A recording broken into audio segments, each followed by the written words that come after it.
Good afternoon, everyone. It's Mrs. Bradbury here. I just thought I'd make a quick video to update you after our Prime Minister Boris Johnson announced new national restrictions that will come into effect on Thursday, the 5th of November. Schools are exempt from these restrictions, and so they will remain open.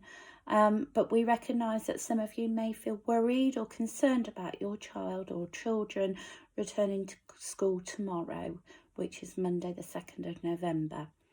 So I wanted to take this opportunity to reassure you about the measures we already have in place and the additional measures we are introducing in order to make St George's as safe as possible for your children, for you, and for our staff in the current circumstances. Last half term, your children adapted brilliantly and quickly learnt to follow the hygiene controls and measures that we put in place.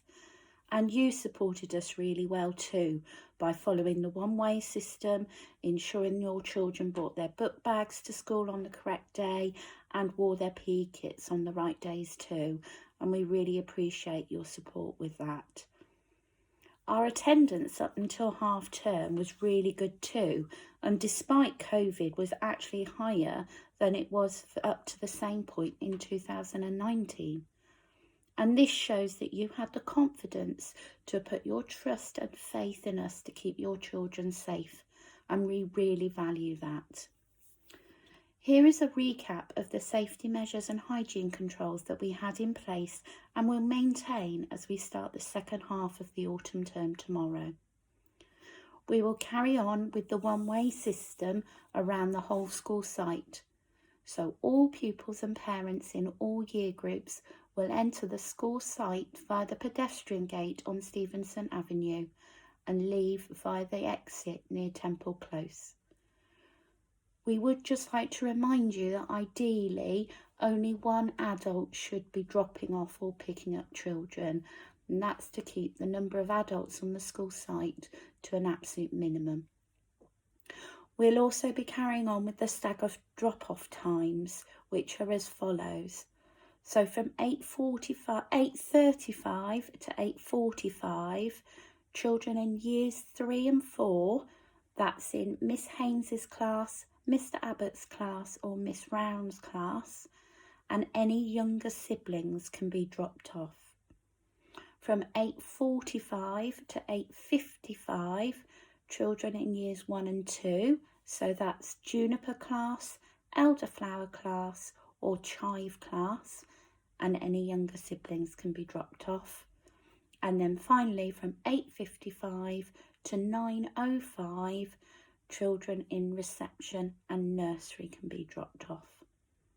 And then the pickup times work in reverse. So from 2:45 to 2:55, the children in Miss Haynes's class, Mr Abbott's class and Miss Round's class and any younger siblings can be picked up. From 2:55 to 3:05, the children in Miss Garrigues' class, Mrs Evans's class or Mrs Browning's class and any younger siblings can be picked up. And then finally from 3:05 to 3:15, the children in Miss Kemp or Mrs Harley's class can be picked up. If we end up with too many people on the school site, it poses a risk to everyone's safety. So could I really plead with you to stick to the drop-off and collection times for your child or your children? Thank you. From tomorrow, the teachers that receive the children at the start of the school day or dismiss them at the end of the school day will all be wearing face masks at the beginning and the end of the school day. That's because we know that messages often need to be passed between the teacher and yourself or vice versa, and we want to reduce the risk of any transmission of infection. We do realise that it will look strange for the children, so we'd really appreciate it if you could explain to them that their teacher will be wearing a face mask or a face covering when they are stood at the door when they enter school tomorrow morning. Thank you. Once the children arrive at school and then throughout the school day, they wash their hands regularly, and tomorrow we will spend some time reminding them of the occasions when they need to wash their hands. But basically they wash their hands as soon as they arrive at school, before break time, after break time, before lunch.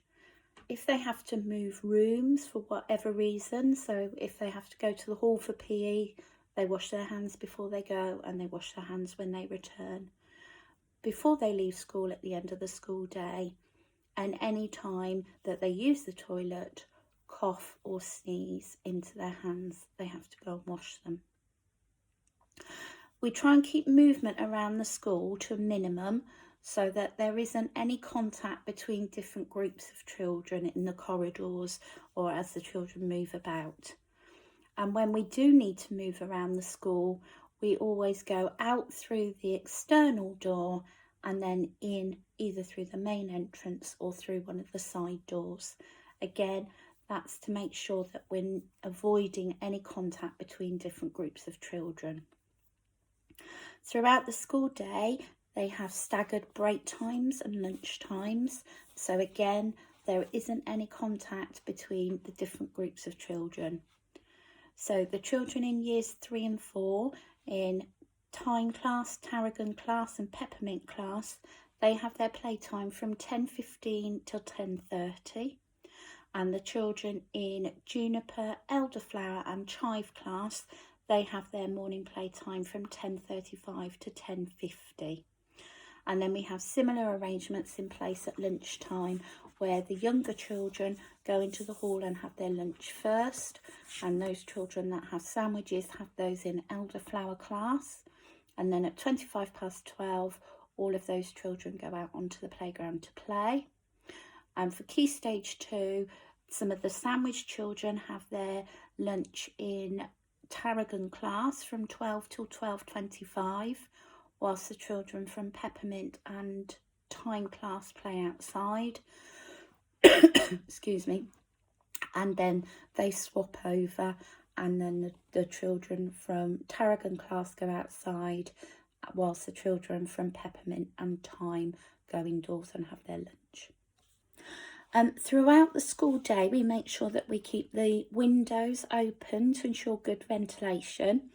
Over the next few days, the temperatures are due to drop and get colder, so please make sure that your child's dressed appropriately. If they haven't started wearing vests already, they may need to do so, or if they're still complaining of feeling cold, then perhaps they need a t-shirt under their school shirt. Each child has their own set of equipment that they don't share with anybody else. And again, that's to make sure that there's no cross-infection between children. We don't have any whole school assemblies or gatherings at the moment. These are all done via video, which is then played to the children in their classrooms. In each classroom, we've got bottles of hand sanitizer, we've got antibacterial spray, we've got disposable cloths, and we've got antibacterial wipes. And that's so that if the children are using the computers or anything, we can make sure that they're all cleaned down in between different children using them. Throughout the school day, we have regular extra cleaning taking place. And so around the middle of the school day, an additional 2 hours of cleaning is being done throughout the school. So that includes the classrooms, but it also includes all the toilets and the flushes and the taps and door handles. Basically, anywhere that's touched frequently is cleaned before the start of the school day, in the middle of the school day, and at the end of the school day as well. We make sure that we limit the number of outside visitors coming into school each day, and when we do have visitors, we make sure that they are booked in through our electronic visitors books, so that we have full contact details if we needed to get in touch with them. And then finally, if in the unfortunate event that anybody becomes symptomatic, we've got a dedicated isolation area where they can go, where they won't have contact with anybody else, whilst we contact parents and arrange for them to be picked up immediately. So as we move into the next phase of our journey through this pandemic, we want you to know that we will maintain all the things we were doing to keep your children safe, and we will keep things under constant review to ensure that we're doing everything we can to keep everyone in our St George's family stay healthy and well. Your partnership with us and your ongoing support is really important to us, and we thank you for that. And we very much look forward to seeing you all tomorrow. Bye-bye.